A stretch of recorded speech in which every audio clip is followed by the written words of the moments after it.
Send it over to Leland, taking a look at the battleground on the map, starting in the south. Yeah, exactly. We've actually added a new color here, which is dark blue, claimed Ukrainian counteroffensives, which is pretty impressive when you consider that the Ukrainians are going up against an army 5-10 times its size. Here in the south, near Kherson, they've gained some ground. And also here near Kyiv, they've gained some ground. You have to assume, even though that there's red here, there's large portions of the red areas that the Russians don't actually control. They may have been on the roads, but they certainly don't control the farmland and so much of the area that you need to if you're actually going to own and occupy part of a country. We're going to head down south now to Mariupol, where some of the fiercest fighting has been, and somehow, some way, they are still holding out in Mariupol. You can see the defensive line of the Ukrainians around. So the Russians still are not able to complete the land bridge back here, and they're not able to move men and supplies back and forth without harassment from the Ukrainians.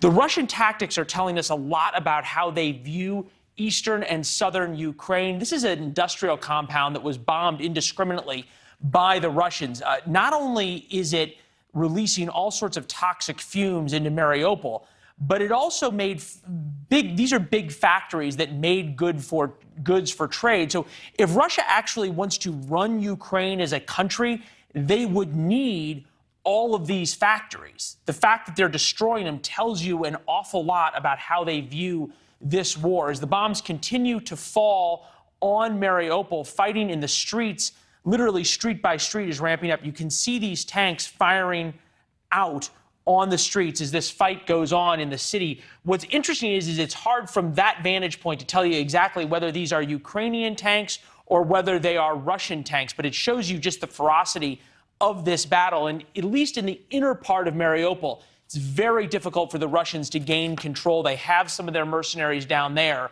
but the Ukrainians have the home field advantage, so to speak. Speaking of the south, we also want to talk about Odessa, which is here, still largely untouched by the Russians. There's been some bombings and some shellings, but not anything significant because of these Ukrainian forces here and here. The Russians have not been able to break out. We talked about Ukrainian counteroffensives. It's not listed on this map, but this area has been retaken by the Ukrainians, stopping any Russian advance. That means the ships down here in the Black Sea for the amphibious assault on Odessa, they're stalled, but they are still firing off cruise missiles from the Black Sea to other parts of Ukraine. And this is one of the last holdouts in terms of Russian supplies. They still have a lot of their cruise missiles, their sea-based cruise missiles available to them to fire off from the Black Sea to pretty much anywhere in Ukraine. And the Ukrainian air defenses, at least in the south as we understand it, may not be as good as the Ukrainian air defenses around Kyiv and around this area here. This area is much less protected by the Ukrainian air defenses. That's key, hence why they're using the Black Sea to send the cruise missiles off. This is the full picture right now.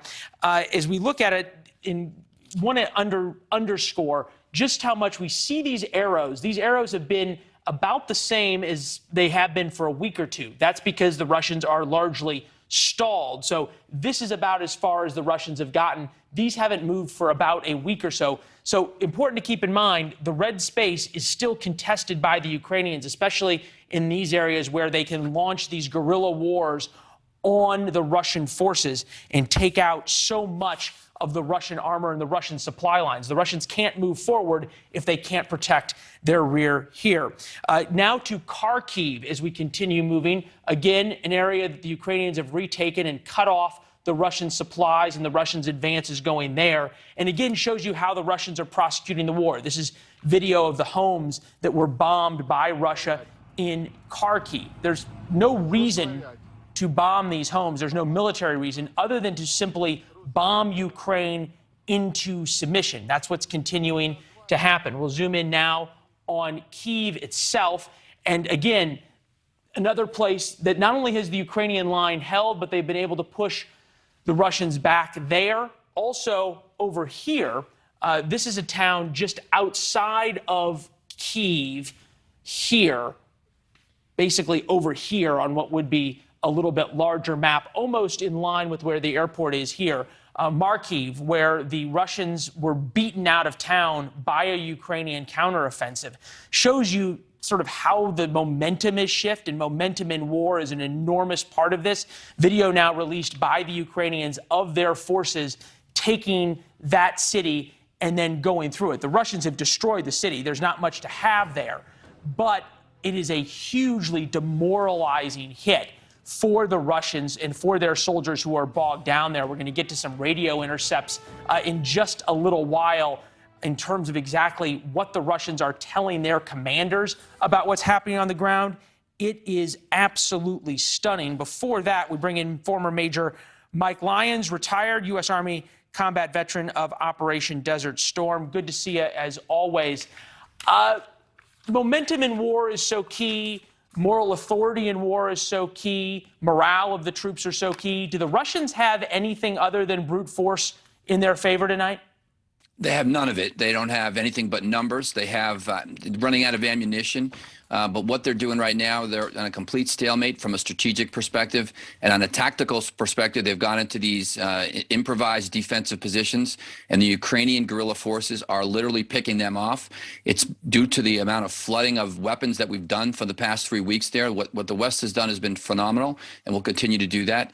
But as the Russian forces have accumulated now and just are trying to survive, or from every perspective, from their soldiers, from their equipment, they're really going to be up against these guerrilla forces. So Russia has nothing to stand on right now. If the war stopped tomorrow and they even tried to keep the land that they've taken so far, that might be good enough for them. I just don't see them moving forward given the forces they currently have in theater. Obviously, they had so many of the conscripts that came in that did terribly on the battlefield compared to what the Russians thought they would, and compared to what U.S. military intelligence thought they would. Video now of another ambush of Russian troops. What are we to make of the Wagner mercenaries? These are what would be sort of the equivalent of U.S. airborne, not really full special forces, but better than most, well-paid, conceivably better armed. They've seen battle before. They have a reason to fight because they're trying to impress their bosses. Are they going to change the tide of things? I don't think they'll change the tide. Those are the little green men we've seen before in Crimea, and they're more battle hardened. They're going to do things like try to wear other uniforms. They're going to try to trick the small unit tactics on the other side of Ukraine. But what we're not talking about also is the fact that anywhere from 50 to 60,000 Ukrainian individuals have returned through the border, and there's other mercenaries on our side. And it's one of those things that the Pentagon is really not talking about. But we know for a fact that we've got the same thing happening on the side of the Ukraine soldiers, and I think they're bringing the same level of ferocity and experience to the battlefield. But there's not enough of them, and they're too spread out. They're attacking across these three fronts as you outlined on the map, and where they can only really go to one real place. I think they'll try to fool the Ukraine forces with uniform changes and the like, but I don't think they'll have that impact on the battlefield. Major, we heard Kelly Meyer speak just a moment ago about reinforcements coming in to help the Ukrainians and their army fight this battle. Talk about the timing of President Biden's visit to the region, the risk, the significance of that at this point in the war. Well, it does have risk. There was talk of possibly having him go to Kyiv. I don't think that's a good idea on any level.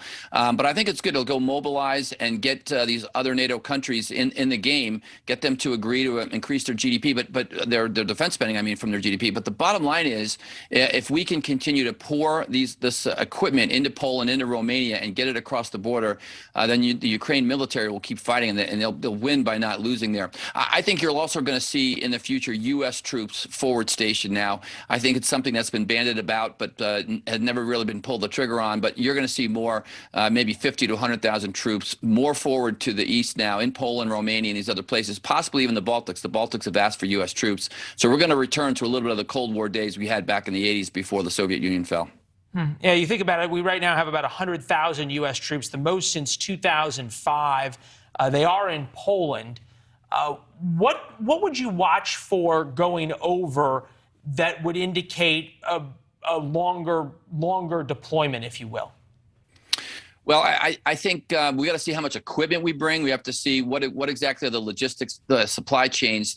We will always win a logistics war. We will always also win the air defense war. We'll bring Patriot missiles. We're going to do the things that we would fight this battle for. I think so many of us projected that the Russians were going to fight this like we would have fought it, and they just haven't done that. They've failed miserably on the operational level. For example, here it is 4 weeks into it, and they still don't even own the airspace. That's unthinkable in terms of how U.S. ground forces fight. So you said something fascinating. It is unthinkable that 4 weeks in they wouldn't own the airspace. You go back to Desert Storm. And how incredible the logistics operation was there. I watched one of Schwarzkopf's briefings about a week ago, and most of what he talked about was not tactics on the battlefield, but the logistics that made the tactics possible. Is that because the Russians just didn't think about it, or they're that bad at it, or their equipment isn't good enough to do it? I think all three. They made some very bad assumptions. They thought this would be over in 3 days. Vladimir Putin has called it a special op. Normally, Russian doctrine says they attack in echelons. We expected a blitzkrieg. The fact that the first day they only fired 200 cruise missiles or so, I think that was the number in the first 2 days. If that was the United States, we would be firing 2,500. That's the kind of thing that we would do in order to establish air superiority.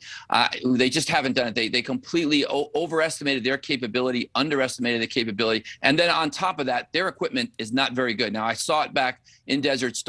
It's not survivable, and I think that's where those Russian troops are realizing. That's why they're getting out of those tanks, because they realize that they're not survivable. The equipment's not good. They were supposed to have a big improvement in that, and that just hasn't happened as well. Well, there have been some small successes, and the Ukrainians will take every one of them. Major, you tweeted recently, and it caught my attention, a quote by General Douglas MacArthur. It says, "It is fatal to enter any war without a will to win it." 4 weeks into battle, the Ukrainian forces are showing their will, their fortitude, their determination, their strength to win. The question is, how long can they sustain that with so many lives, more than we may even know, being lost? There's no question they're absolutely getting hammered when it comes to the indirect fire, but their will to try to fight is just incredible. I think NATO will be studying this. I think we'll be looking back at this over for years, seeing how they did this. But we've seen this in history before, where cities have been in siege. Stalingrad, for example, the Russians themselves in the Second World War. But as long as we can continue to pour in the weapons and the systems that we are, the small unit ones, I think the talk about the MiGs and the SA-300s, those are complex weapon platforms that require fire direction centers, and they require radars and all kinds of other things that I'm not sure Russia's going to let in. But if we can continue to help them with their guerrilla tactics and the like, I think they could win. Now, they might have a hard time pushing Russia out, and that might be where the negotiation starts, where Russia does keep some of this land. But again, they are fighting so ferociously in a manner, again, historians are going to study it for years. Yeah, and also study how they were inspired and led. Hey, it was great to see you. Thanks for the conversation. We appreciate it. Thanks for having me. Yeah, good to see you. Thanks for watching. Click the red subscribe button below so you can get more of NewsNation's fact-driven, unbiased coverage.